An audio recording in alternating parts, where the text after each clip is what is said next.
Lalu rank में मक़तूल आमिर बुलेदी जे वारसनि पारां पाक किताब खणी कातरनि जी गिरफ़्तारी लाइ एहतिजाज कयो वियो। मक़तूल नौजवान जी माउ भाउ ऐं भेण अदायूं त इलाइक़े जे बासर हथियारबंदनि आमिर बुलेदीअ खे फ़ोन करे घुराइण बाद गोलियूं हणी क़त्ल करे ज़ुल्म कयो आहे।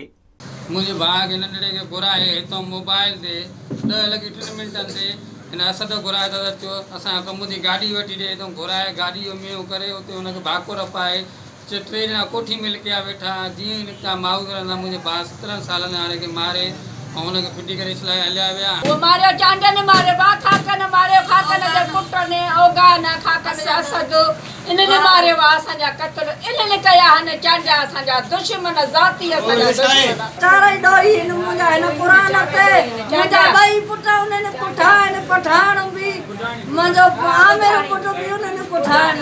अबा मुंहिंजो साथ बंदि थो थिए मूंखे वधीक वसत कान थी थिए वधीक ॻाल्हाइण हिन क़ुरान ते मुंहिंजो हक़ थिए गज साहब खे बि तव्हां चयो महिरबानी करे इन्हनि माण्हुनि ॿिन्ही जा जंहिंजा नाला कढिया त इहे विझे मूंखे वधीक वसत कान्हे का हाणे ॻाल्हाइण जी मां पोइ ते थी वियमि। हुननि जो चवण त बासर नौजवाननि जो खून लोड़ण लाइ संदनी बिरादरी जे चङनि मुड़सनि ते क़त्ल जो इल्ज़ाम हणी खेनि विढ़ाइण चाहिनि था। मुतासिरनि अख़्तियारनि खे अपील कई त वाक़े जी अणधुरी जांच कराए जवाबदारनि खे गिरफ़्तार करे इबरतनाक सज़ा ॾिनी वञे। विज़िट कयो अवामी आवाज़ मीडिया ग्रुप जी वेबसाइट awamiawaz.pk